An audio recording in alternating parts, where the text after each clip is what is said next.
Welcome to the Fat Emperor podcast. I'm your host, IVOR CUMMINS. Welcome back, guys. It's November the 2nd, and we're going to be discussing the viral issue again today in some detail, so it's going to be fascinating.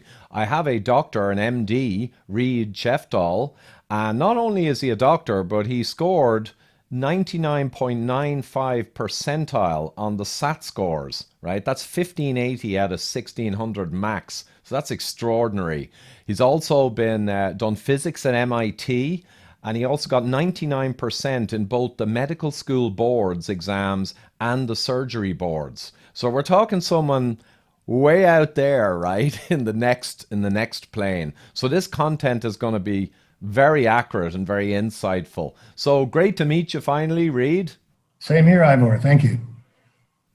Not at all. And I think we'll go straight into kind of slideshow mode because a lot of these concepts, it really helps with the visuals, and you've done some great slides. So I'd say roll ahead from the start, and I'll interject here and there maybe if I have something useful to say. Great, Ivor. Thank you. Can I just say one thing at the beginning? We're going to be talking about statistics and graphs and patients, some of whom have unfortunately passed away from this. And I just want to make sure that as we talk about the technical and the mathematical part, which can sound kind of cold sometimes, I don't want the people that view the video to think that we don't feel every single patient who's died here. And you would agree with that, wouldn't you? Oh, absolutely, Reid, and it's a great thing to clarify up front. So I often have to remind people when I'm going through the data in a cold clinical way, the only way to crisis manage is to look at the data without too much emotion. You must do it on behalf of the health of the nations. So my mother's 80, she's obviously been greatly exposed to this. I always say my motivation, what drives me in sharing all of this data and a proper perspective is I have 5 children, and I'm interested in the future of the next generation, and I'm interested in truth in science. So our motivations, absolutely, Reid, are bang on, perfect, and we care. But we must be honest about the science as also. I agree completely. And I wanted to say this also, as we talk about the data and the mistakes that were made, frankly, and why we think they made mistakes, what we're really doing, we're not being cold-hearted. We're trying to improve society so that we don't make these mistakes again. And in that way, we will save lives from all this mathematical talk. Absolutely, Reid. And with that, I'm going to enjoy this now. Me too. Thank you very much for having me. I'm going to explain this in a second, but I've had to limit my discussion of these topics to Facebook because I tried to get on a more national forum and I did not receive any answer. Early on, I'm talking about in March, when I thought about a lot of this stuff and came up with a different way of looking at it, which I'll explain. So I feel really honored to be with you, and I appreciate it very much. And this is an international chance for me to explain some of my ideas, and I thank you very much. Not at all, Reid. It's a pleasure. And, getting the message out there is what I'm all about. Accuracy in science. So thank you. Same here. Thank you. Okay, the first slide is a quote by Dr. Richard Feynman, who is a Nobel laureate in physics. And I'd like to read it if you don't mind. It's so germane to the whole issue of what we'll be talking about today. First, you guess. If it disagrees with experience, the guess is wrong. In that simple statement is the key to science. It doesn't matter how beautiful your guess is, or how smart you are, or what your name is. If it disagrees with experience, it's wrong. That's all there is to it. Absolutely. And it's so salient to this because there were guesses and modeling at the start, and then empirical data began to come in. And that's when I got really engaged because it seemed the world is trapped in a time warp of the early modeling and not following this basic rule. Thank you. Absolutely. So let's proceed on now. Okay, this is an electron micrograph of the virus that we're going to be talking about today. And the virus is only 100 nanometers in diameter, which is smaller by 1/4 than the shortest wavelength that we can see in the visible spectrum. So these have been colorized. They usually show up black and white because of the transducer when you do an electron micrograph, but these are colorized to make it easier to see. And this just shows the electromagnetic spectrum and how small the visible light spectrum is. The virus would be over here somewhere. Now, I mentioned already that I have been using Facebook to write essays, really very long, people were nice enough to read them, about different aspects of the, not only of the virus, but also the policies that were enacted because of the mistakes that were made early on. And I'm not going to read all these, but because we'll introduce each one through the talk. But you can see that many of the claims that I made and the corrections of the experts occurred in mid-March, and I was alone. It's funny, I thought back on the climate change issue with 97% of scientists, quote unquote, agreeing on things, and I was thinking, boy, they were lucky they only had 97% going against them, because at first I had 99% going against, or more than 99%. I was the only one talking about this stuff at first. Early on, infection mortality rate claims varied from 2.7% up to even 7%. Most were in the 4% range, which is about 40 times too high, which is very, very important because it caused panic and fear in the public. When you started multiplying 4%, for example, times the population of Ireland or the United States or Switzerland, you came up with an awful lot of deaths, and it really scared the public. Let me just say a little bit about how I figured out that the infection fatality rate was wrong. This was back at the very beginning, and what I did was, I noticed, as a surgeon, we noticed that surgical outcomes are very close. From a very good surgeon to a very mediocre surgeon, the mortality and morbidity is very close. Yet when I heard the information about what had happened in Italy, where 7% supposedly of the people infected were dying, and in Germany where it was much lower, I'm thinking that doesn't make sense, because the Italians would call their German colleagues and find out if something was being done differently and change something, and the rate should be very close to the same. So I knew there was a problem. And I'm in Phnom Penh, Cambodia, so I had access to no information, but I started thinking about it mathematically. And what I came up with was the idea that they were using selection bias in their counting of cases. And so what I did was I looked really hard to find a place where everyone had been counted and calculated the infection fatality rate from that. So with a pencil and a half a piece of notebook paper, I found some information on a cruise ship back then where everyone had been tested, and a small town, I think it was in Germany, where the whole town had been tested for some reason. And when I crunched the numbers, the infection fatality rate came out to 0.14%. So I knew there were some gross errors going on with the way that the cases were being counted by all of the important organizations that I just listed.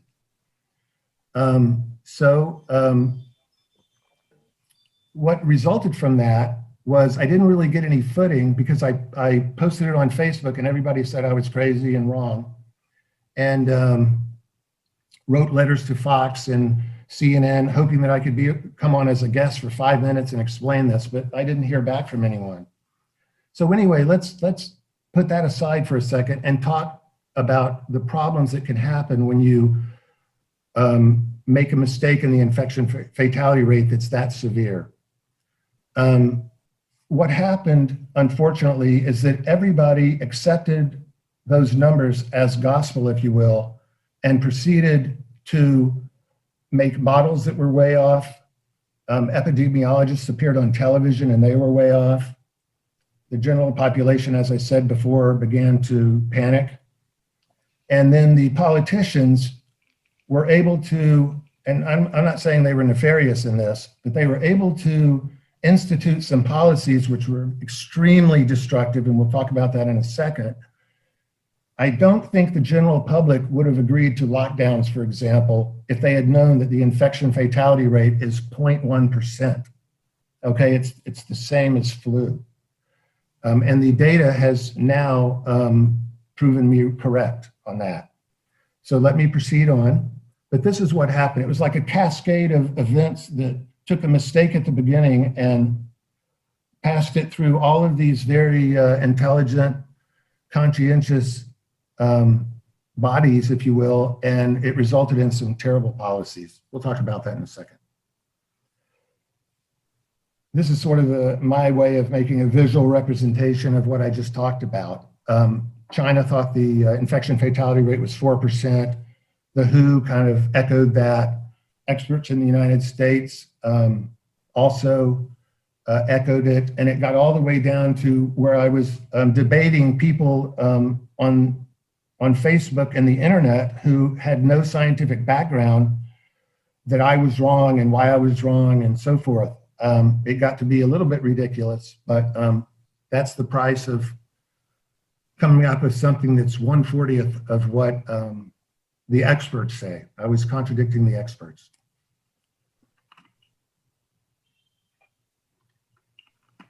Now here, as of September 10th, is a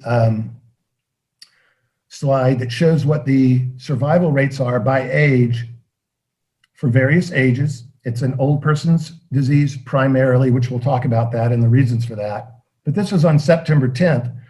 And I'd just like to point out that the CDC, which published these numbers, was one of the organizations that had it at 4% early on. These numbers translate into a 0.1% infection fatality rate. So what is the survival rate between age 5 and 17? I actually cannot find it, but I did find on the CDC website, on the Morbidity and Mortality Weekly Report, that 51 school-aged children have died of COVID-19 so far, as of from March 1st to September 19th. Now, there are 56.4 million students in elementary, middle, and high school in the United States. So that means the chances by population, not by infection, but by population, are less than 1 in a million per year for a student in school. And that's very important because we've shut down the schools in America, which causes a lot of problems, which I'll get to, excuse me. When I started thinking about this, I wrote a post again that talked about why shutting down schools makes absolutely no sense.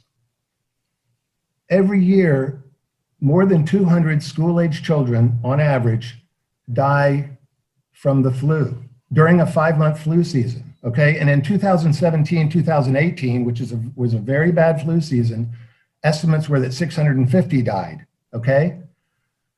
We've already said that in 10 months this year, 51 children have died. The other issue is flu causes much more morbidity than SARS-2 in that age group. By morbidity, I mean things like everyone that gets the flu goes to bed, they're tired, they get fevers. Sometimes they can even get septic from it. I've had to drain lung abscesses from patients who started out with the flu. So it can get very serious, the morbidity now, not the mortality.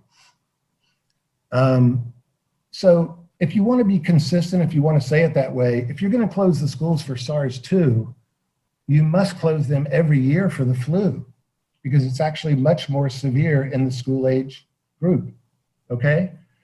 Now, another issue that's a problem for closing schools is that schools actually discover things that aren't discovered at home because it's the first time that people sit in a class and have to hear things well.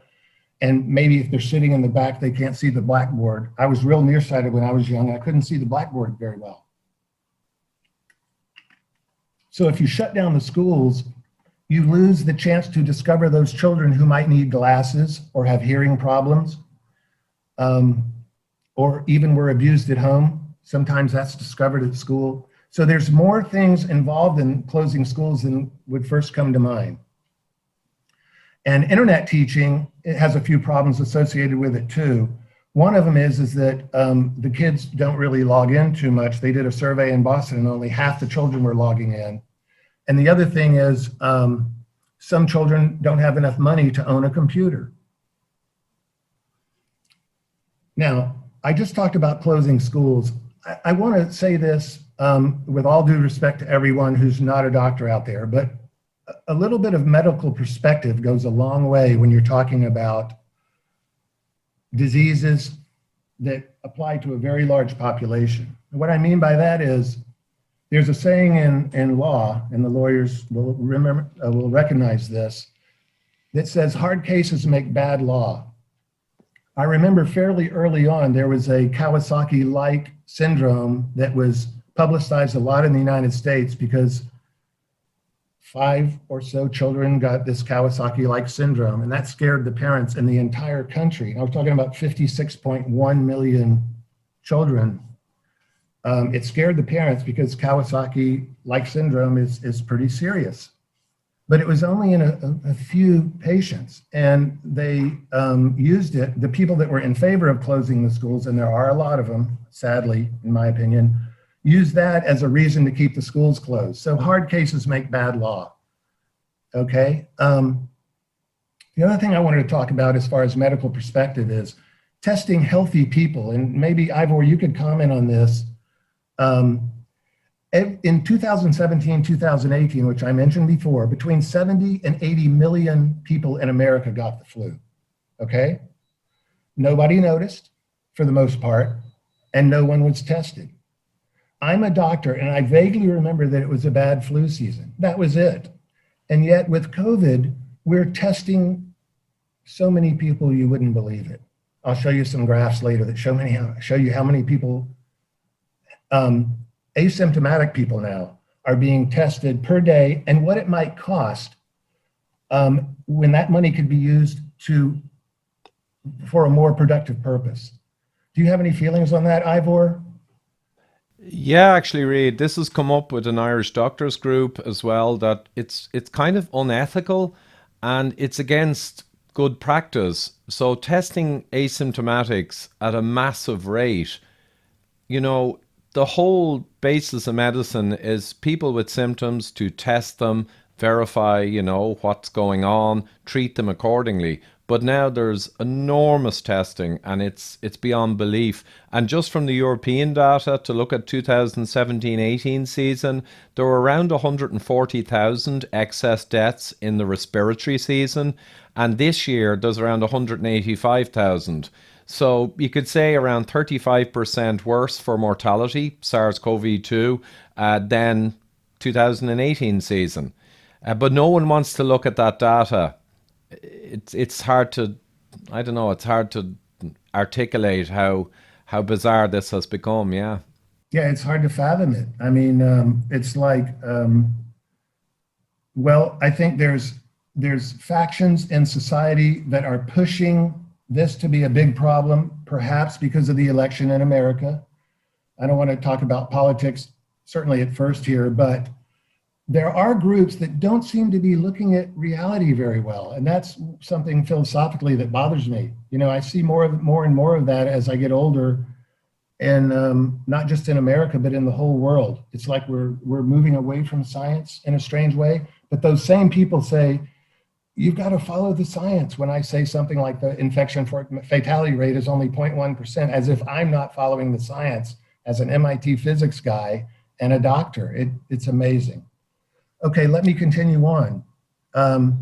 Another problem with the test, by the way, is it's performed, a test called the PCR test is used, which stands for polymerase chain reaction.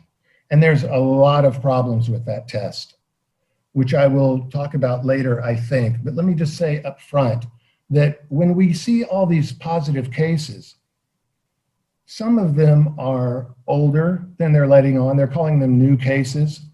The test looks for messenger RNA fragments in the oral pharynx, okay? It's a swab test. It's an antigen test, okay, as opposed to an antibody test. And those fragments can stay in there for months after the patient has recovered. That's number one. And number two, think of the name, it's polymerase chain reaction. The PCR test is an amplification test. It can take a tiny fragment and amplify it into a billion fragments. And someone when we talk about immunology in a few slides here, I'm going to explain that there are different types of immunological responses to a pathogen, one of which is the barrier immunity. And you can have fragments of messenger RNA in your oral pharynx and have never gotten sick from the disease, never even registered on the scale, no blip, no signal, no nothing, because the barrier immunity injured the viruses early on and broke them into pieces, and then the PCR picks it up as a new test. Just something I wanted to add about that. Let me continue on quickly. Now, here's another problem I have, and I don't want to spend a lot of time with this because I'm probably talking too much already, and I'll speed it up. I read 2 quotes from the Mayo Clinic. One said that studies suggest that the majority of patients develop antibody response in the 2nd week after onset of symptoms. And the other said symptoms begin 5 to 14 days after infection. And I drew a graph, or I copied a graph, and then I put those 2 statements onto the graph. And there's really no reason to test asymptomatic people. That's the bottom line. I can show you why, based on this graph, why the graph, now this is assuming the statements are correct and the graph is correct. And I got them from very credible sources, such as the Mayo Clinic. But if I can just spend 30 seconds on this, and then people that really want to understand this can go back and look at it, but I have to introduce you to the concept here. It says patients develop antibody response in the 2nd week after the onset of symptoms. So if you look at the blue curve here, that's the IgM response. Oops, little mistake there. That's the IgM response of the patient in the graph, okay? Or the group of patients. And yes, the infection, the symptoms occurred here, right here on this line, and the antibody started in the 2nd week, as pictured.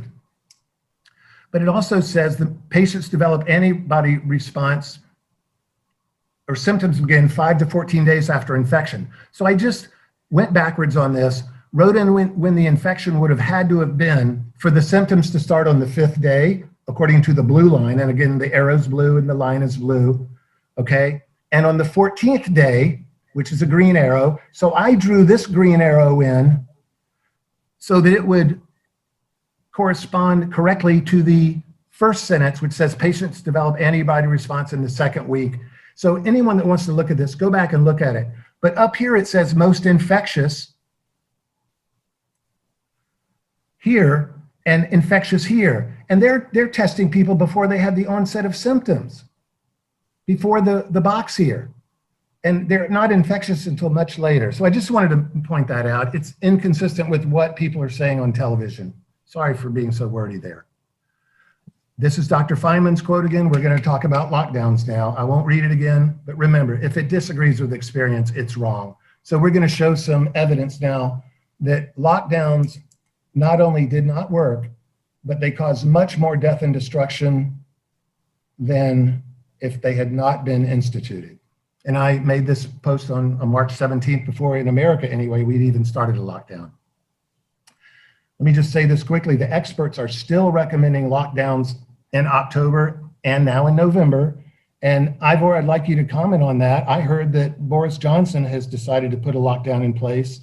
Has the French authorities also done that? Have they done that? And what's going on in Ireland?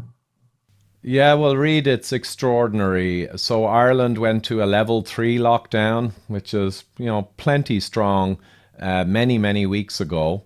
Our infection positivity rate and hospitalization had leveled off recently, and they went to a level 5 lockdown, kind of a stay-at-home, 5-kilometer limit, full lockdown for 6 weeks, which is devastating to the community, society, economy, and everything else.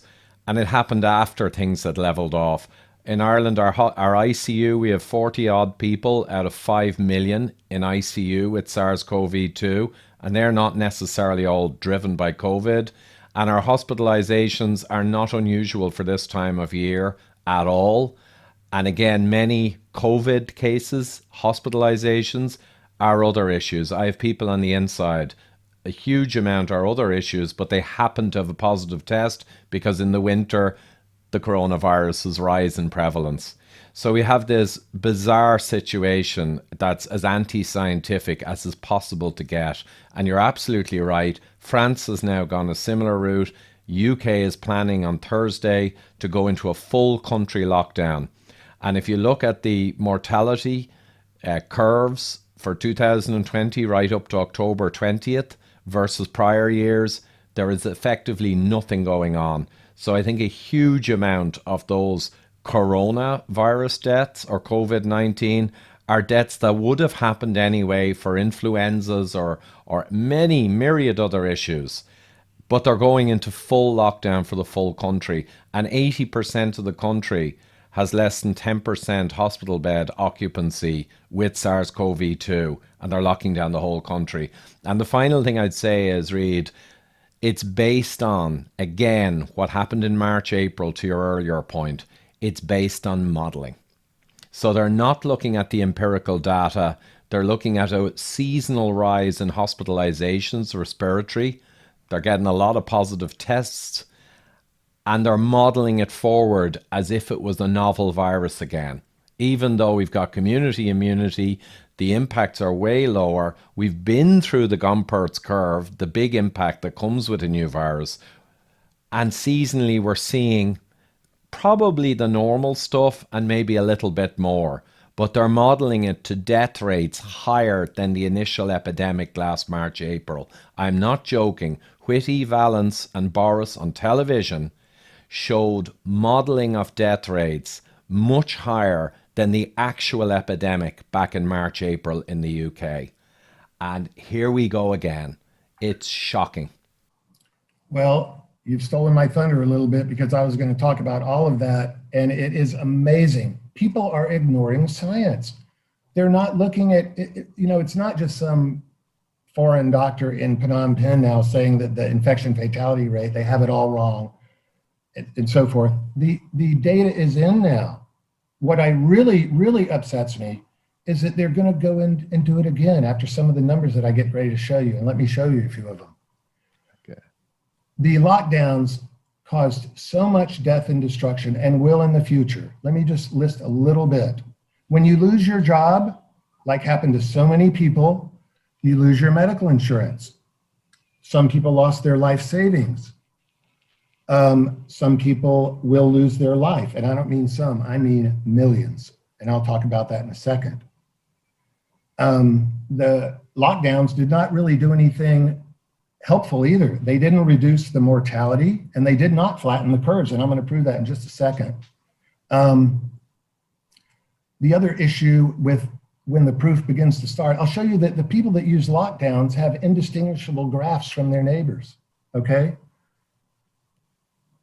Let's start with, I believe this is the UK, yes, it's NHS England data. It talks about when the lockdown was initiated and when there was a partial lifting. And I'd like to ask your opinion on this, IVOR. When you initiate a lockdown, you expect to see some changes. How many days after you initiate the lockdown? Well, you'd expect. I mean, the classic was 21 to 23 days between infection to death. So certainly 20 days later, you'd expect to see the mortality curve shift. But earlier than that, you'd see the infections shift and you'd see the hospitalizations. And a great example, just to throw in, because I got pulled the data yesterday, is Florida. And Florida in America, they've obviously got metabolic health issues and they were hit pretty hard. But it's actually 37 days ago that the governor, on the inputs from Professor Michael Levitt, Nobel Prize winner, who assured him of what you're saying, the governor dropped all lockdown measures and all mask mandates and fines. And Florida opened up 35 days ago. And the mortality curve went on as if nothing happened right up to today. So the empirical proof of this is astounding, but I'll let you get back to this one. I like the UK one as a great example. It really is. It's. I'm glad you mentioned Dr. Levitt, because he's a very measured voice in a lot of this. You may agree with that. And I want to give him and Dr. Ioannidis, also of Stanford, some credit. When I came up with the idea that there was selection bias in counting cases and that the infection mortality rate was really equal to the flu, just a few weeks after that, Dr. Ioannidis published something on YouTube, which was saying the same thing. And I'll tell you, it was a relief, because you would not believe the emails and comments I was getting. It was getting very personal about me saying this stuff, like I'm a child killer and all this kind of stuff, because I was talking about no need to close down the schools, etc. And then when these very distinguished gentlemen, Dr. Levitt is a Nobel Prize winner, as you know, said basically the same thing that I said, I felt like, well, I'm in good company anyway. I'm still arguing with people over it. Well, I think actually, Reid, people don't realize the Great Barrington Declaration now, there's 40,000 doctor and scientist signatures and over 500,000 lay people. And like, there's Professor Levitt, there's Professor Ioannidis, there's Professor Gupta from Oxford, there's Professor Carl Hennigan, head of the Centre of Evidence-Based Medicine in Oxford.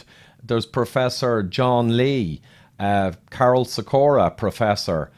I could go on and on and on, but there's a massive number of professionals across all fields. Professor Beda Stadler, immunologist, the vaccine pope of Europe, the Fauci of Switzerland. I went there to interview him.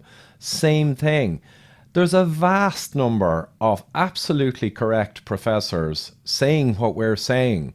But unfortunately, the media will not cover them because the narrative now seems to be set in stone, and it's anti-scientific, and it has been since around May, when the Gompertz curve fell in Europe, and the empirical data clearly showed in many, many analyses that lockdown did not correlate to improved mortality outcomes worth a damn.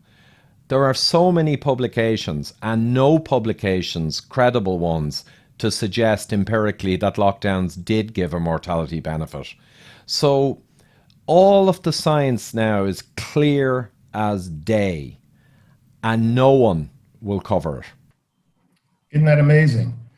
I mean, we could talk a lot about science journalism, if you will, but we'll get off the beaten track a little. I need to move forward here, but I would like to talk about that closer to the end of the talk. But just to go back to this English graph, I mean, I can't see any hitch in this graph whatsoever that corresponds to 20, 23 days, 21 days, 27 days, any number of days after the lockdown was initiated or after partial lifting was put in place. If you partially lift the lockdown that supposedly was reducing everything, things should increase, but none of that happened. So here's one example of virtually every country we could look at. And then strangely, they instituted mandatory masks in shops, I think it was, at the end of July. I can't figure out what the reasoning behind that was, but let me move on. We can talk about that when I talk about masks. What I wanted to say about all the doctors that are seeing the light now, if you will, as far as looking at the data honestly and mathematically, when I put these initial posts out there, I couldn't find anybody that was doing this. Is in mid-March, but everyone now, certainly there's a lot of very credible people talking about this. I'm going to go through a bunch of countries here, and you're going to look at the Gompertz curves, and they're going to all be about the same without any distinguishable changes in the curves. Argentina, El Salvador, was that Colombia? Yes. Here are the death curves. Those were cases. Here are deaths. And this corner down here is Sweden, which we all know, and we'll talk about it in a second, did not institute lockdowns. And their curve is qualitatively the same as all the other countries listed here: Spain, United Kingdom, France, Italy, etc. Sweden, yeah, is the perfect example. And then you hear the anti-scientists claiming Sweden practiced natural social distancing. Uh, but that's all false as well and anti-scientific because CNN went into Stockholm on the 6th of May. That was just after the hump of the epidemic. And they videoed elderly people even getting their hair cut, no masks, hairdresser snipping all around, chatting with them, cafes, all the people in there. They just said stay 1 meter distance, hand washing, symptomatic stay at home. And Stockholm had all of this activity right through. Though, in fairness, in April, in late March and early April, because of the fear that you described earlier of this enormous fatality rate, uh, things in Sweden around end of March and April, I was told by a doctor there, everyone did kind of go, whoa, and they stayed back. But then by mid April, when it became clear what you described, the fatality rate, and it was more an elderly disease, things flowed back to normal during April. And you see the curve never change through any of those changes, any of them. It just followed its remorseless viral path, as it always does. Yeah, isn't that amazing? I mean, here's one more quick example of South America. Brazil did not have lockdowns at first, but according to this news release, in the Northeast, where the health system is precarious, let's say, that's their words, not mine, they did begin to institute lockdowns. That's the green arrow here on Brazil's curve, which is in green up here, and no change. Argentina, which is a country that is known to wear masks in great abundance and had a very strict lockdown, no change. And here's the real icing on the cake. Uruguay is between Argentina and Brazil. They did not institute a lockdown. Their president recommended that people stay safe if they're vulnerable to try to stay away from sick people, that sort of advice. And look at their curve. It's flat from beginning to end. They didn't get any cases or deaths. And I think the primary drivers now of your actual mortality curve do not include lockdown. The big ones in Europe and elsewhere are prior flu season severity. So if you had a bad season in the last 18 months, you have relatively low death for obvious reasons. And if you had relatively soft seasons, it's much higher.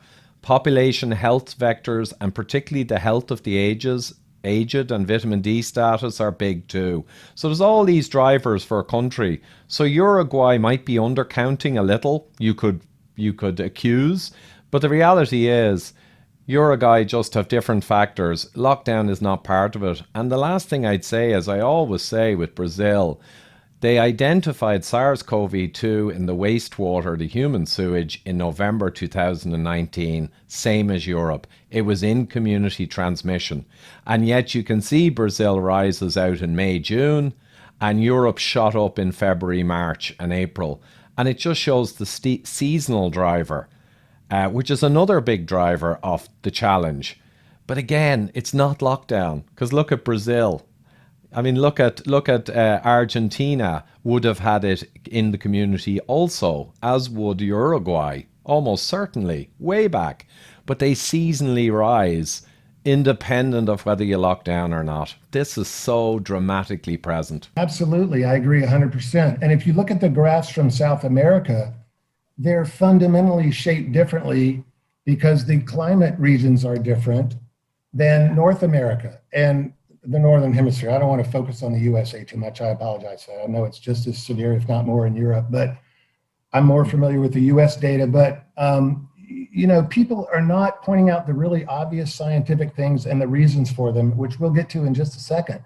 What you mentioned about the prior seasons, I think is an enormous factor, because in a place like Sweden, where you had 6,000 deaths and they had a very weak prior season, many people that would have succumbed in a normal season were, I hate to sound harsh here, but available to succumb to COVID when it came around. Do you see what I'm saying a little bit? we'll talk about that later. And if you have any graphs of that, could you please drop them in so the viewers could see that? Thank you. And let me continue on. Here's an interesting thing. I found this graph on one of the Oxford studies where scientists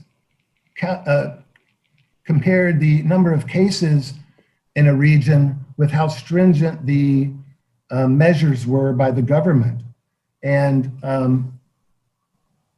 you can see that there's no reverse correlation like you would expect if the stringent measures decrease the cases. You should see a curve on a graph like this that starts in the upper left, if you will, and goes down to the right. In other words, if the measures are not stringent, you should see more cases according to their thinking. And the stringency involved degree of lockdown, group restrictions about how many people could meet, mask mandates, et cetera. And this isn't perfect correlation, but to me, there's more of a correlation going this way than this way. Do you see that? Isn't that strange? It's the exact opposite of what the people were saying. Yeah, and you know what? Whatever about cases and testing rates, positivity and mortality, which is the hard measure, all show a similar relationship. The PANDA Pandemic Analysis Group, the actuaries out of South Africa, did a report back in May. Same thing. You see it nearly everywhere. There's a slight correlation with more severity of lockdown, more problems. And that might just be that, you know, developed countries with more metabolically ill people may be more quicker to do lockdowns. It could be anything. But the real point is, to Feynman, the empirical science, the evidence of our own eyes. And it's the same with mask introductions. If you look at around 10 or 12 countries where they brought in mask mandates, there was no impact on the curve, the R value, whatsoever. So the empirical science of our own eyes is screaming at us. Masks and lockdowns don't really move the needle much, maybe a little. But no one wants to know. It's an ideology now, it's a religion. Professor Levitt said it's medieval type ideology. It is no longer science. Exactly, that's a point that is screaming loud and clear from all this data. Nobody's presenting the data as it became known. Sure, people thought I was crazy back in March, but there's no reason to even talk about back in March anymore. The data's here. It's not speculation anymore. So yes, you brought up Dr. Feynman's quote, and it is really applicable to what happened to the world here. And there were a lot of terrible fallout from it. There was, there really was. I'm going to list it in a second, but yes, I'm talking about cases here, and I'm going to poo-poo the cases along the way, as I already have the PCR test a little bit. What matters is mortality, not cases. There are so many problems with counting cases. I'll take an hour to explain them. Would you do me a favor, though, when you get a chance, if you have data on how the R values did not change when the lockdowns were instituted, could you show the viewers that? Because I looked for it and I couldn't find it, unfortunately. I knew that would be something that would be very interesting. Could you do that, please? I'll put in a cluster of them during this segment. So let's look now. Here's Germany, and we see mandatory masks came in, retail and public transport, back at this point. But you'll notice that the infection rates had already fallen right down, and the curve never changed one iota with this intervention. We see for Austria as well, mandatory masks, but the R curve had fallen and nothing changed afterwards, essentially. Poland, same story. Everyone required to wear masks, curve was already down, and nothing effectively changed. And if we look at Sweden with no masks and no lockdown even, the R curves, and put England in here and Germany, which we already looked at, these are the R curves from the databases. And it came right down with the standard viral pattern and has not changed regardless. Here's another everyday example of what we're talking about. People that stayed at home, indoors, were not out working, were the ones that got the sickest. And here we are talking about lockdowns. Governor Cuomo came on CNBC and listed the initial findings of who was getting the sickest from this. And it was people who weren't working, people who were not traveling. It was predominantly non-essential employees instead of essential employees, which is a distinction for people who have to keep working while the virus is going on and to whom the lockdowns do not apply. They were healthier than the non-essential employees who were forced to go home and stay indoors. So when you hear this sort of thing and you look at the graphs, you have to think that not only did lockdowns not do anything helpful, but they caused a lot of problems too. I'm going to show you some numbers in just a second, but this is Governor Cuomo kind of doing a mea culpa because he was in favor of all the lockdowns and he instituted them in New York. I put this information up here because I find the Sweden, Norway, Denmark, Finland area very interesting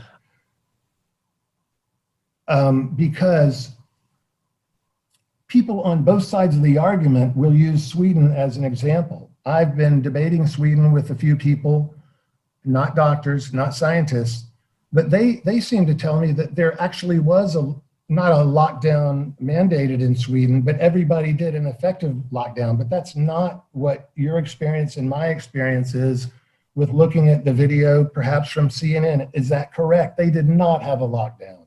Even in the height of the going up a little bit, it scared them, like you mentioned, but easily into the height of it, I saw women walking arm in arm on the street in Sweden. I saw people in bars, in restaurants, no distancing really. So they didn't have a lockdown there.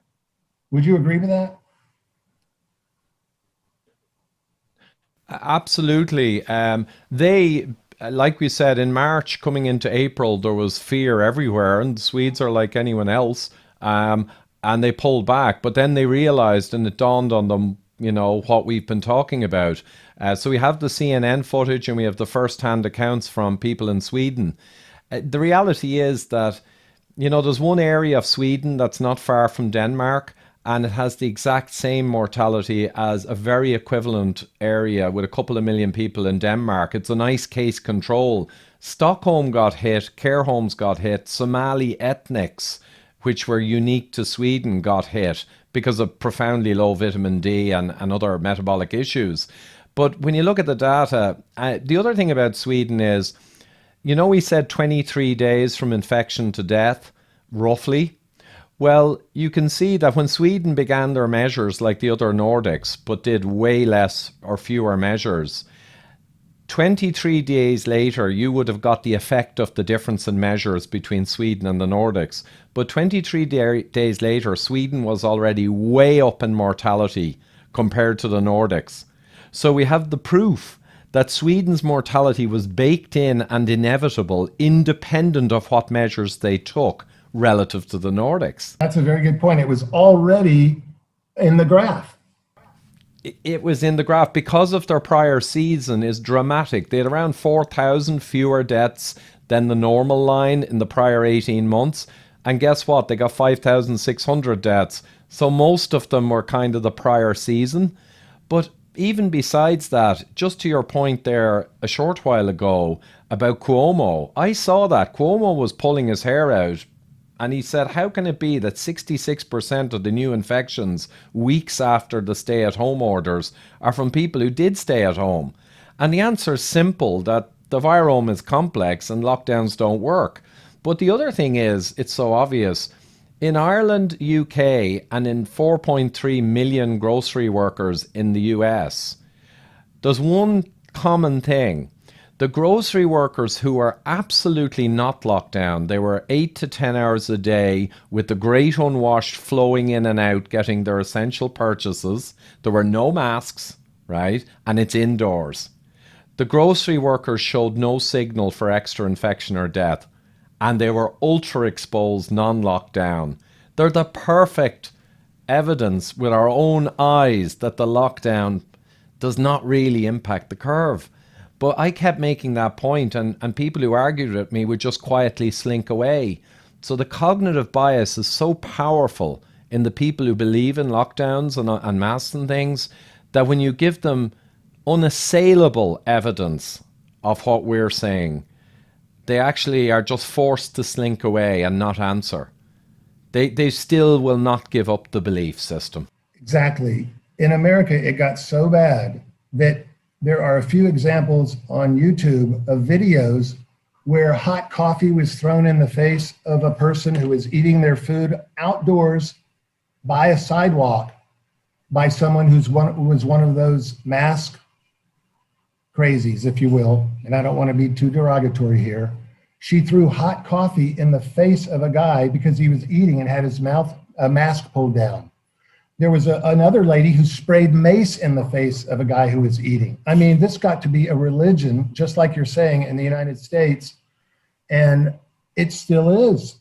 And the politicians are still doing this. And it upsets me greatly as a doctor who's devoted his life to trying to rescue people, save them, help them with medical problems, et cetera. I don't want to be too dramatic here, but the fallout from these lockdowns is enormous. I'm going to read it to you in just a second. I'm glad you brought up the thing about Sweden having a very weak previous year, because as you said, there were 5,600 deaths. And if they were 4,000 under the previous year and you subtract 4,000 from 5,600, you get 1,600. And when you plug those numbers, well, just do it by ratio. You're subtracting 75% roughly of their deaths, 4,000 divided by 5,600. So you see the deaths per 100,000 here that I put in, showing that Sweden did not fare as well. But I guarantee you, if you take 75% off of 58, you're going to be down in the range of Denmark easily. Yeah. Because you follow me? That's 1/5 of Denmark.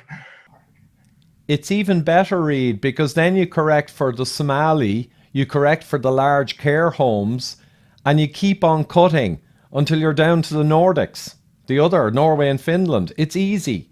It's crazy. Yes, and that kind of study is the type of thing that you and I would believe in because it's reality and it's relevant, it's germane to the question.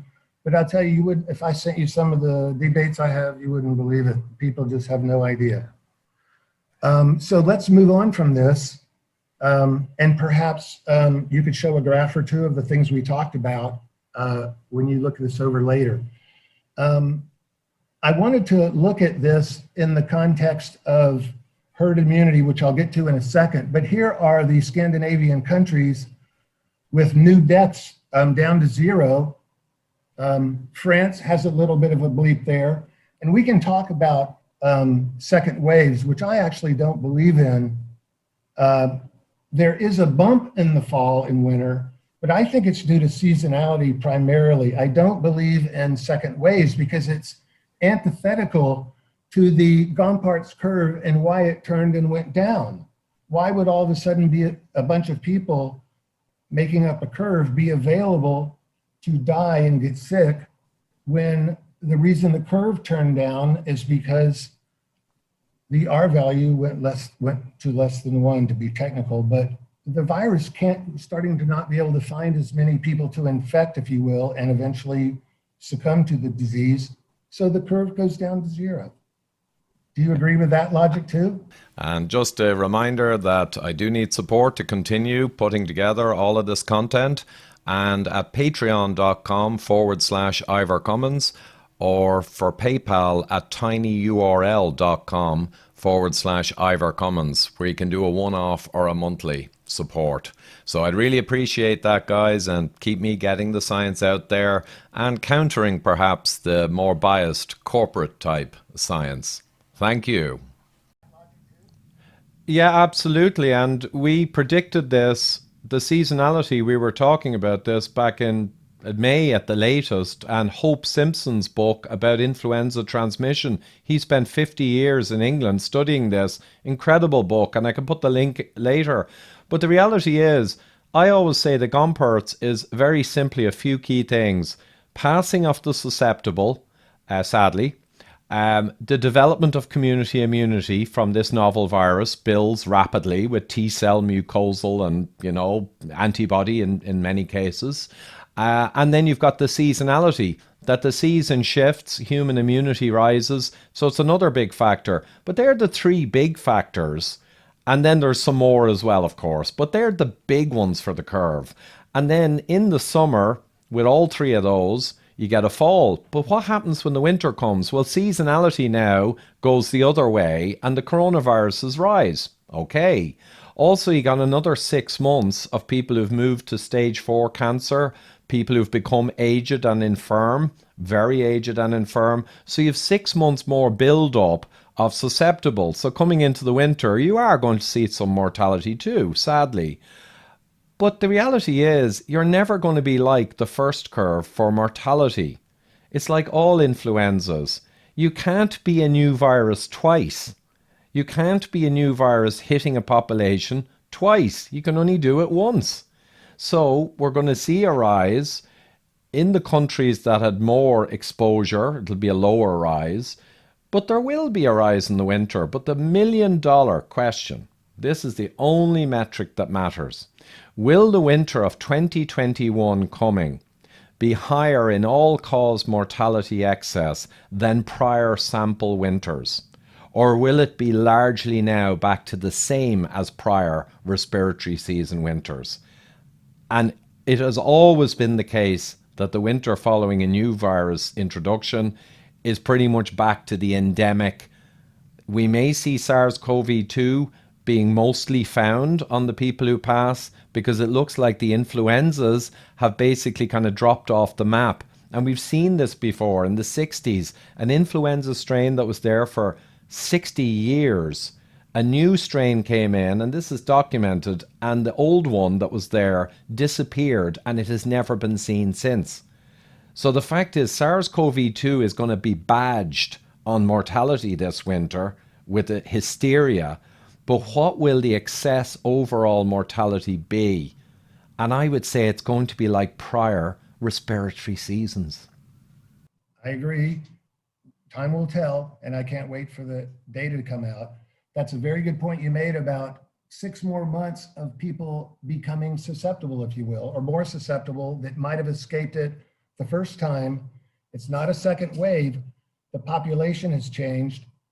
And those people, to you and I, 6 months, well, I'm a lot older than you, but 6 months doesn't mean a real lot to me, but to someone who's 85 years old, it does. As far as their health goes, it could be half of the rest of their life. They could go from playing golf to kind of almost being bedridden just because their body is falling apart. And that's the type of person that would be more susceptible 6 months after the initial peak. That's a very good point you made there. Let me just talk quickly about the medical consequences of lockdowns, because so far we've just said that they don't work. Let me just read a few things here. In the United States, 650,000 people are undergoing chemotherapy at any given time. Half have stopped their treatment. They're afraid to go to the hospital to catch COVID. You understand? 2/3 to 3/4 of cancer screenings were not done this year. That includes things like colonoscopies. People just skip them. 40 to 50% of people with heart attacks did not even call an ambulance because they were afraid to go to the hospital. There's all kinds of statistics. I'm studying heart surgery now, so there's all kinds of statistics about getting TPA and everything in you quickly. And if they don't call an ambulance, they're much more likely to succumb from their heart attack. More than half of US children did not go in for their vaccinations. It's unbelievable. Deaths of despair. People lose their jobs, they commit suicide, they lose their life savings and commit suicide. There are more opioid deaths, which is a big problem in the United States. Alcohol-related deaths go up.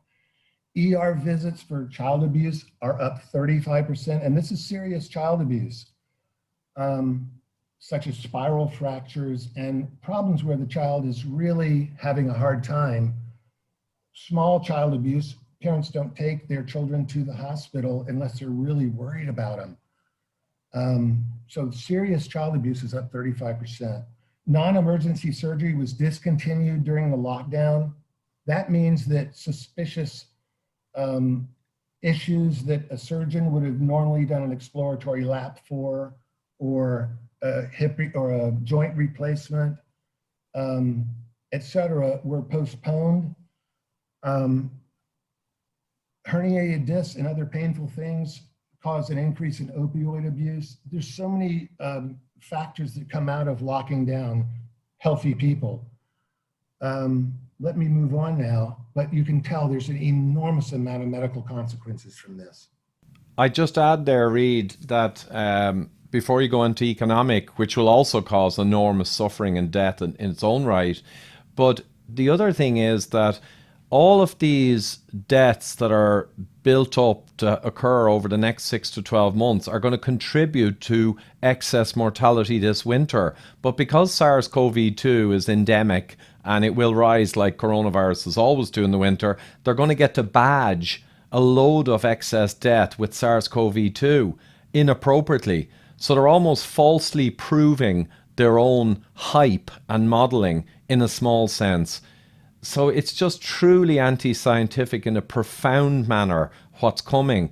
And the other thing is there's 2 published papers now with modeling, but very well executed complex modeling, indicating that independent of all these effects of lockdown driving mortality, lockdown will actually drive more COVID-19 mortality in the long run, because the aged are the profile most affected in mortality terms. By not allowing the younger healthy to gain more immunity, in the next season, when you add everything up together and aggregate it, you'll end up with more total mortality from COVID by having prevented herd immunity if you achieve that aim. So there'll be more mortality from COVID due to lockdowns, and there'll be a huge amount more mortality from the lockdowns that are non-COVID that you're describing. So it's an act of incredible vandalism, I would say.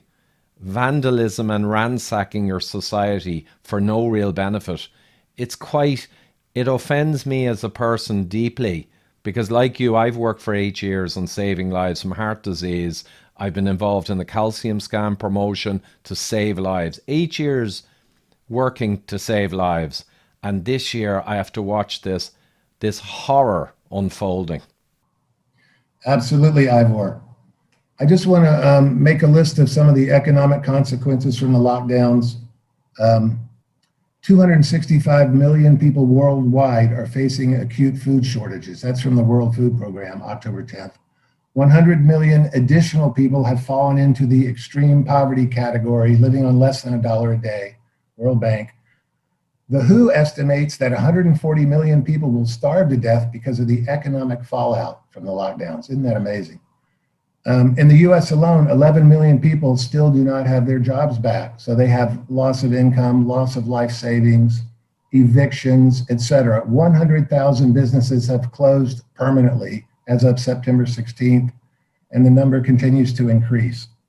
So there's just tremendous fallout from the lockdowns. Yeah, it's a disaster of epic proportions. And sadly, we know from all the published papers, the lockdowns deliver very little benefit in mortality savings. So the cost benefit is extraordinarily negative. I'd say the worst in history for a public health intervention. Absolutely, yeah, the worst in history, no doubt about it. So I started thinking about why the lockdowns didn't work. Not just that they didn't work based on the data, but why.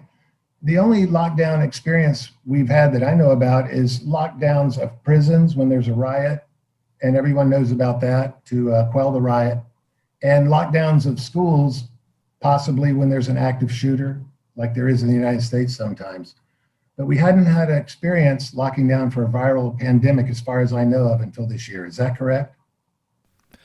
I'd say so. There's various stories of 1918 flu, which was probably around 50 times worse than this. And it's very mixed. Many publications saying lockdown and trying to isolate didn't help. Some people claiming, though it was probably associational, that it did. And even the cities where it did, they tended to get things a bit worse later on. So the whole thing was a mess. And that's why 40 years of published science and a big paper in 2006, and the WHO guidelines 2019 and the Irish pandemic guidelines all universally said no lockdowns and quarantines once a virus is effectively around in the population. Wow. I don't know if you've read this story or not, or this paper really, National Institutes of Health, but in 1960, some explorers wanted to spend the winter in Antarctica. And of course, before they left, there were 12 of them. Before they left, they all had extensive history and physical and laboratory investigation for any infectious disease. And for 17 weeks, no problems at all with any of the 12 explorers. And then one guy started getting really bad symptoms of a cold. And within a very short time, 6 of the 12 men had a cold, a bad cold. So, I mean, that's 4 months and 1 week in Antarctica, where it's very cold, and thousands of miles from any other human being. And somehow a virus lasted 4 months and 1 week, or it came in on the whim, probably, because 4 months and 1 week is probably too long for an incubation period, certainly. And can they live that long without a host? I don't really know. We'd have to ask a real expert on that, but how did that happen? Well, that's an interesting one, and I don't usually speak of it because the science is limited, but we have got published papers that show dormancy of actual cold viruses. There's only a few, but long-term dormancy, inactivated virus, and then it will tend to surge when vitamin D is low or the immune system is low. There's a triggering, like the seasonal triggering of flu or influenza. And I believe this paper, they didn't fully verify the virus, but they eliminated a lot. And there was some evidence that it was a coronavirus based on cellular work in the laboratory, but it was unclear.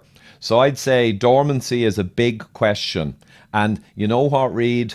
We said earlier that Brazil had the virus in the human sewage in November 2019, same as Spain, right? But Spain and Italy exploded in February and Brazil exploded out in April, May, June.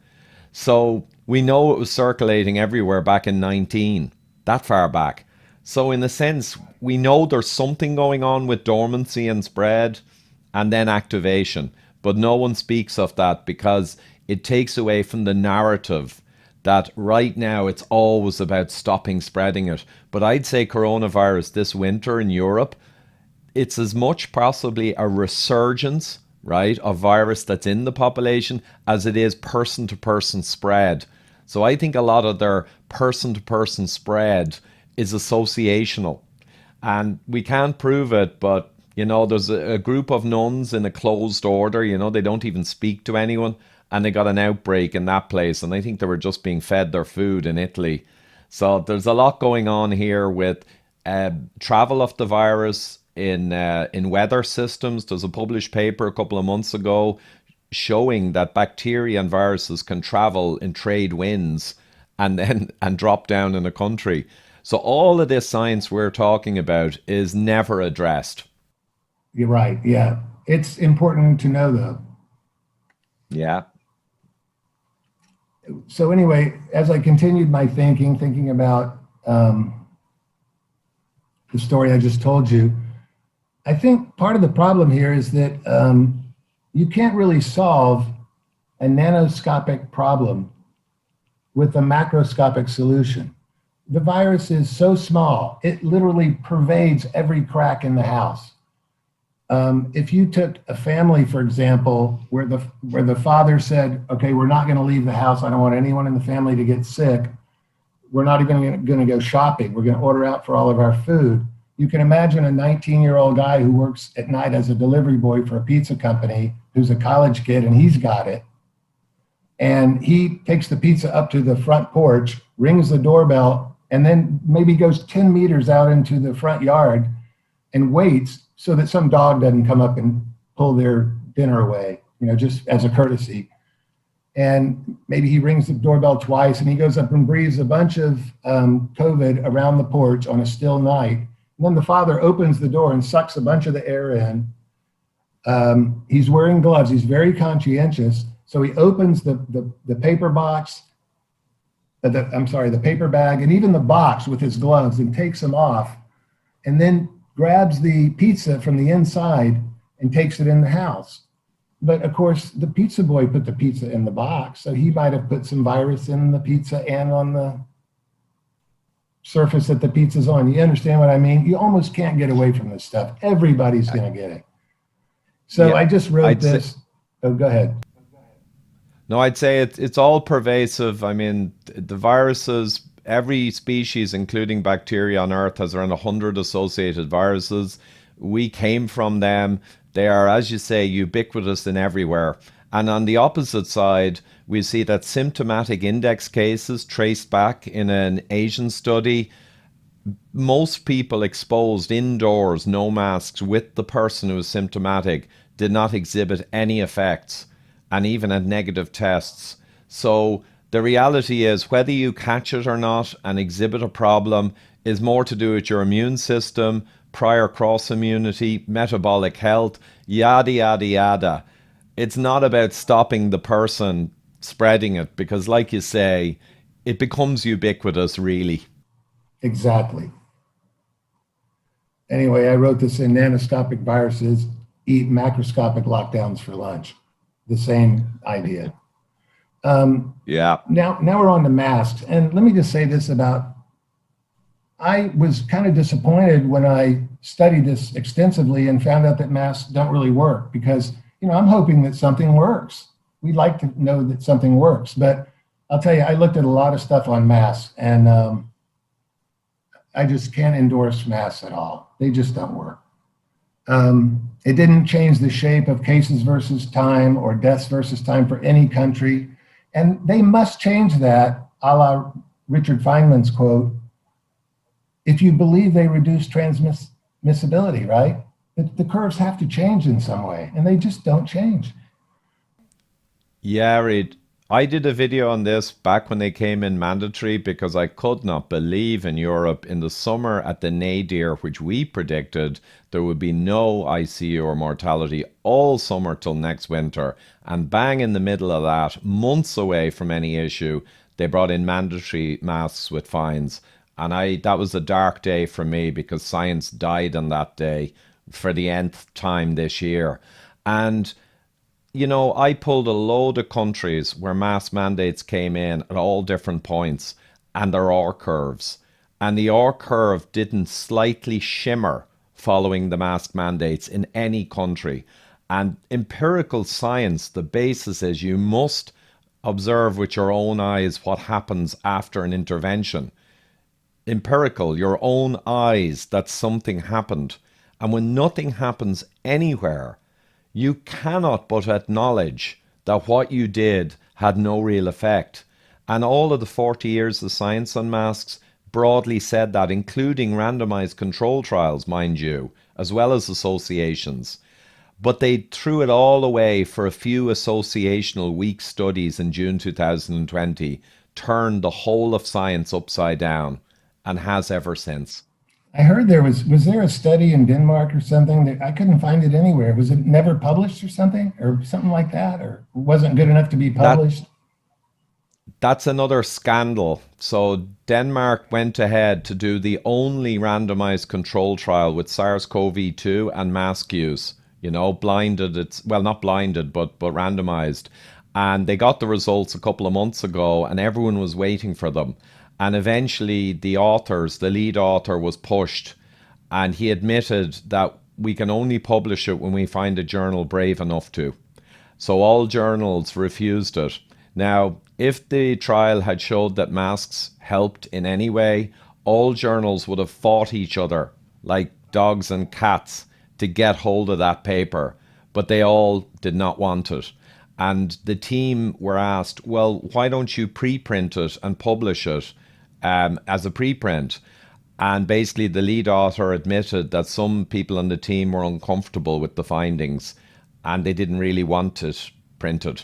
So we know what it said, obviously. But that's censorship of science, of course, which Feynman, again, would be outraged by. Absolutely. I think that's the last slide in the show. But let me continue on here. countries that use minimal masks did not fare worse than their neighbors. This kind of information is really to the point. When you've got a couple countries that are nearby, one of them doesn't use masks at all, the other one has a mandate, and they don't fare any worse. I mean, what else do you need almost? Due to, go ahead. Oh, and it's the same with lockdowns, of course. So lockdowns and masks largely have no correlation with the outcome that you're attempting to change, which is stunning. Empirical evidence doesn't really exist for two major implementations which were never backed up by established science in the last 40 years. That is sudden new science, in lockdown's case, copying China, in masks' case, wanting to do them based on a few junk papers. I looked at them, I'd call them junk papers. Everything was thrown out. Our history of science and pandemic management was all thrown out. And empirical science looked on and said, guys, why are you doing this? And there's no answer. Amazing, huh? At least the masks don't cause the kind of damage that the lockdowns did and will, but maybe not. Yeah, that's often used as an argument. Oh, why complain about masks because they're easy? Well, there's billions of dollars being spent on them.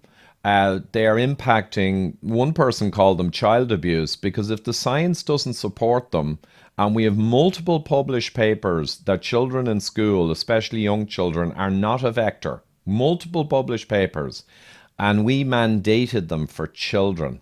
So children are going around 8 hours in school wearing masks. They can't speak. They can't hear the teacher properly, right? They're out playing in schoolyards, outdoors, with masks on.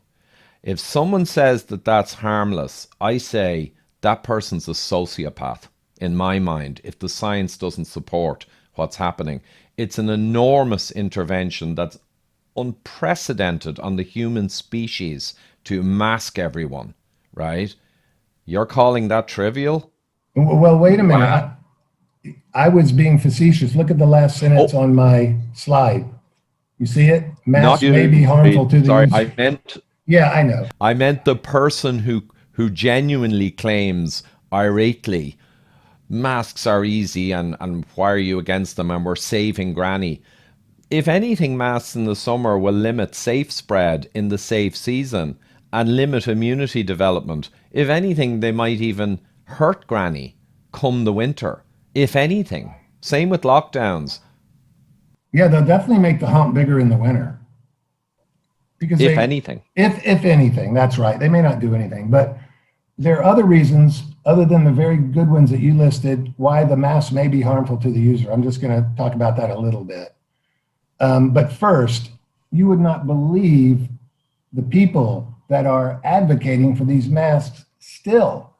The director of the CDC in a video said that he's talking in Congress.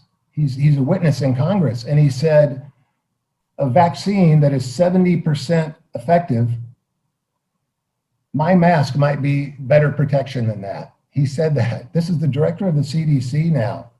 You know, Dr. Francis Collins, he's a giant in, gene sequencing and everything. He said masks prevent the spread of the virus. Can you imagine someone like him saying that? Now, I have another...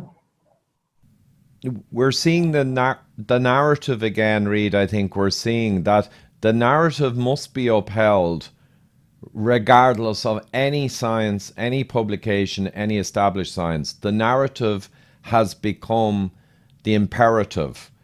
Therefore, everything is drawn in to support the narrative, and anything that conflicts with the narrative is dismissed, rubbished, pilloried. So that's religion, that's ideology. So what we're seeing on lockdown and masks is ideology. And science and Feynman, that's long gone, long gone. Isn't it just tragic and sad? And I don't know what other adjectives you can use for it.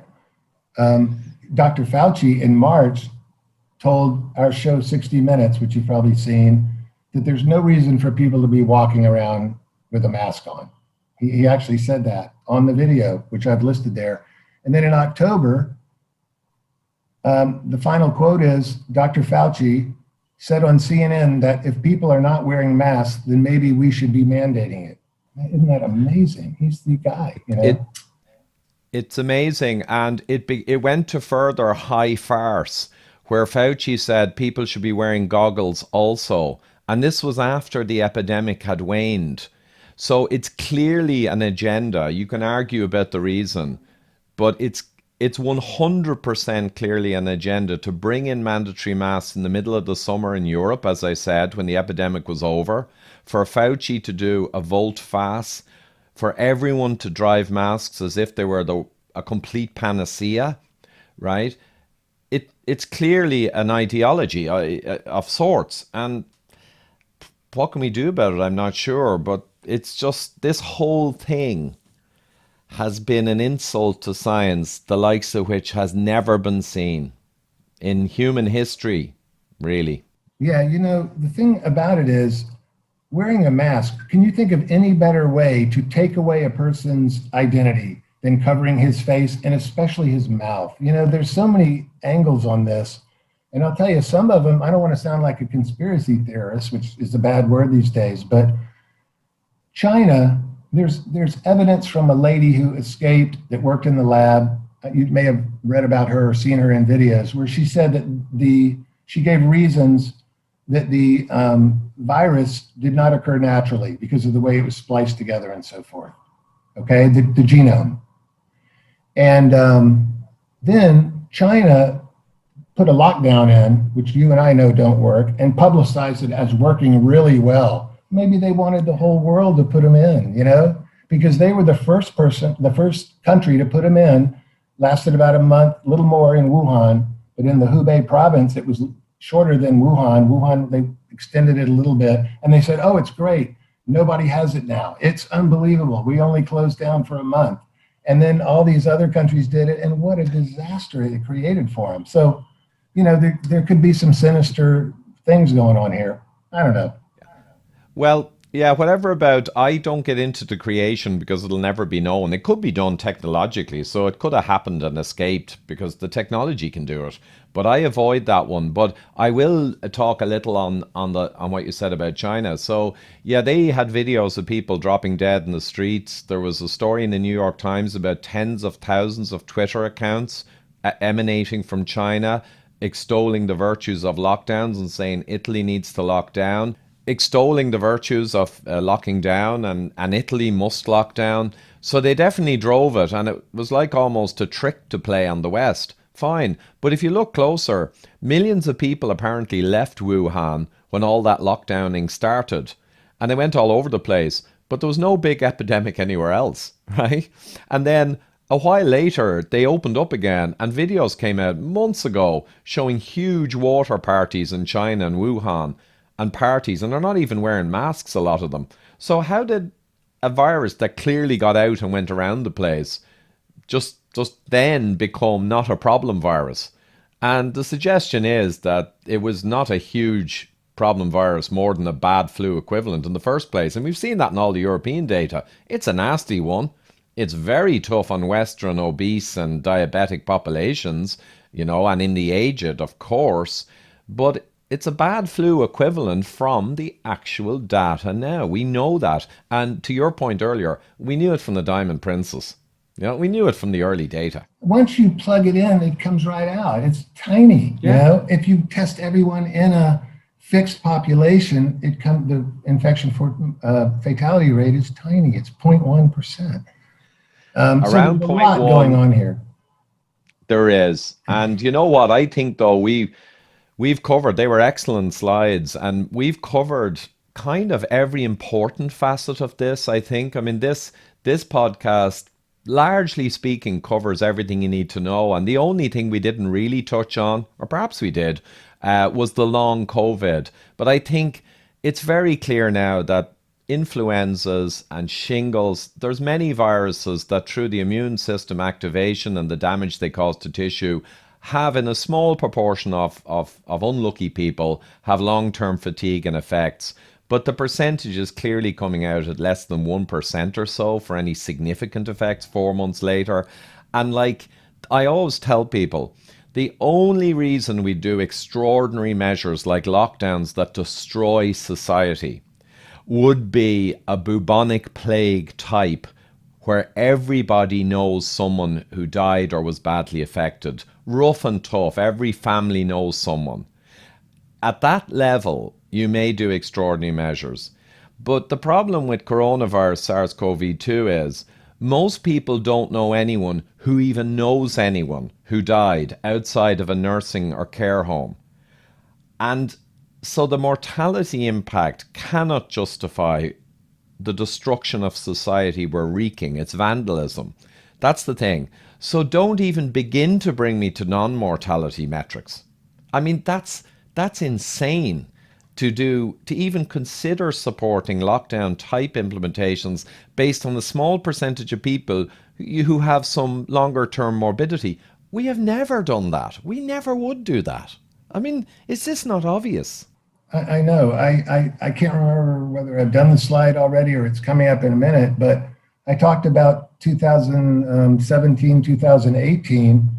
70 million people got the flu that season. Nobody even hardly knew it was here, and certainly nobody was tested. Like, it's what's happening now. Something really odd is going on with this. Now, again, I don't want to talk politics, but there's an election in America, and some of the people really want to make Trump look bad, like he didn't manage it right or something. So they love to inflate the numbers and so forth. I'll leave it there.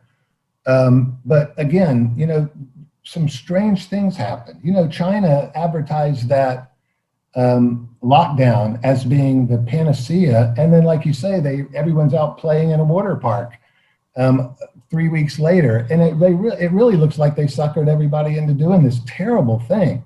And to your point, Wuhan is very close to Shanghai, and of course, when you find out there's going to be some draconian lockdown, everyone gets in their cars and zooms to another city. A lot of them went to Shanghai, and Shanghai just had a tiny handful of mortality, like, I don't want to say 9 cases, but it was some ridiculously low number. Same with Beijing, it was very low. And, it doesn't make any sense. Thousands of people would have gone to Shanghai. And also, China, didn't they let a lot of flights go overseas when all this was happening? You know what I mean? Just it's very They sure odd. did. Everything about it was very strange. It's almost like they wanted it to spread everywhere, and then they wanted everyone to go into a lockdown, which would destroy their economy. You know what I mean? Yeah, no, and if there's anyone you could pick who has blood pouring from their hands, it's Imperial College London, because they based their shock horror, non-peer reviewed report that started this madness in Europe. They based it on 6 infected people out of 690 people total on 6 flights out of Wuhan. It's in the paper. That's kind of the basis for their IVOR and assumptions. Yes, 6 infected people. Or paper or prediction or whatever. Oh my God. And they were out by a factor of 12, and Professor Levitt in February used 2 other Nobel Prize winners to manage to force getting hold of Ferguson and Imperial and get a reply. And he explained mathematically from China data that their lockdown and their whole assumptions were out by a factor of 10 to 12. And he was precisely correct. And they basically told him to go away and would not review the data. So they were hell-bent on this. That's a reality. And Ferguson is still coming on the television now. And guess what he's saying? The second wave could be worse than the first, which makes 0 sense. And he's still on the television. I know. How could that be? And the other thing that is shocking to me is that all these other scientists didn't catch it. They're supposed to be reading that paper and going over it with a fine-tooth comb, correct? And seeing that the modeling is so far off, it's going to cause a disaster when it gets accepted by governments, because the politicians don't understand medical science. They're going by the... Well, yeah, what we saw, and you can argue why it happened, in most countries, a cabal of academics and scientists rose up rapidly through the ranks and became the spokespeople. Sage in England and Neffet in Ireland, mostly civil servant types. Same all over the world.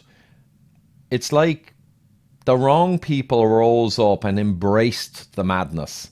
And once they engaged in it and drove it, now they're committed, they're invested, and they hold an iron grip on the narrative and the media. And all the scientists began to wake up because, to be honest, Reid, all the scientists in March couldn't know about Professor Levitt, and they couldn't know that the modelling was junk. So they kind of thought, well, you know, look at Italy, look at the fridges. So it seemed okay to say, well, let's lock down for a few weeks to flatten the curve. And when a few weeks passed, the curve turned of its own accord, we know now.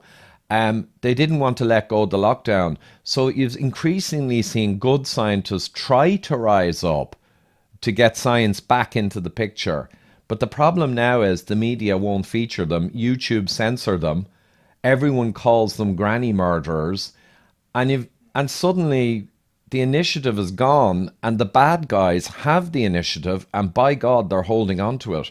And that's to this day is what's happening. Yeah. In all morning, and they're talking about it's going to be worse than before. And these are doctors that come on television that do this. They're kind of shill doctors or something, but it's amazing. How could these doctors not see this when people like you have presented it for them and given it to them on a silver platter? You know, it's hard to figure this stuff out at first. It is, because you're alone and you don't know, but you're not 100% positive. You're 98% positive. But now there's no need to be brilliant about this. You just have to look at the graphs. I mean, it's not that hard. But now it's entrenched, and there's clearly an enormous agenda. No conspiracy theory, I hasten to add, an agenda that's just simply real and public. The WHO drove the masks when it was utterly anti-scientific. They're not stupid, so why did they do that? The WHO equally knows the science on lockdowns and the analyses, but they remorselessly recently pushed lockdowns again from Tedros all the way across, and they're imploring governments to lock down hard. And they have to know that that's the wrong thing to do. So you can go through the World Economic Forum, WEF. They've made it clear that this is an enormous opportunity to bring in the Great Reset and to retool the world. I'm not even going to say whether they're right or wrong in their ambitions, but they are using Corona and they're openly admitting it. So I think I could go on and on all day, but there's clearly in plain sight huge worldwide organizations who need this crisis and who are fomenting panic for 8 months now. Why they're doing it, you can argue, but the fact that they're doing it is plain and obvious. And I think more people are realizing that now because, like you say, the data is screaming at us now. You don't need to be kind of really smart and a problem solver. This stage it's in your face, but cognitive dissonance is enormous now.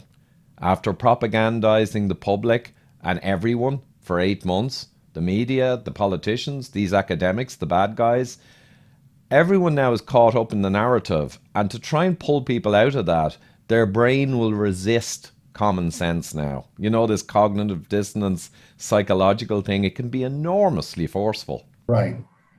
But they won't let someone like you or me come on to, let's say, a liberal channel and explain it to them. They won't engage in the debate. I'm interested in the climate change debate too. And the people that are sort of on looking at it the way I look at it can't get the other side to debate them in any public forum at all. They just won't come. They say the science is settled, all these really odd things like the science is settled. I mean, have you heard that before? Oh. So there's a lot of strange things going on, but you don't think China kind of deviously wanted to see the economic life of all these other countries get damaged so they could move up in the world or anything like that? Because it sure looks like they did a faux lockdown to me as far as the result of it. I don't know. To be honest, Reid, I always answer this question. There's no single evil genius stroking a cat, you know, under a mountain in an enormous compound. But the reality is there's no conspiracy theory. So I'd say it's all of what we mentioned. China certainly exploited a new nasty virus and saw it was an opportunity to send the fat, lazy, soft Westerners into a tailspin. Why not? The WEF has been very clear on its goals and it's remorseless in driving them. The WHO, the UN, the European vaccine alliances, have plans for vaccine passports by 2021, and they were published a year or two ago. I mean, imagine you wanted vaccine and health passports by 2021, and then Corona came along. Can you imagine how you'd feel? You would salivate. You would see an enormous opportunity to move forward decade-long plans and get them done in 6 months. There's no conspiracy theory. It's just unfortunate that a vast array of very powerful bodies all pretty much see enormous opportunity in SARS-CoV-2. And then they all probably, to greater or lesser extents, they talk to each other and communicate. So it's like everyone's got the big payday now. And I think what we see is the result of what I just described, this huge, remorseless, general push towards hysteria, because it will enable everyone's goals. And the whole of the pharmaceutical industry is salivating. Like, it's just one of those phenomena that unfortunately has been exploited beyond belief, and no conspiracy. And just a reminder that I do need support to continue putting together all of this content, and at patreon.com/IVOR CUMMINS, or for PayPal at tinyurl.com/IVOR CUMMINS, where you can do a one-off or a monthly support.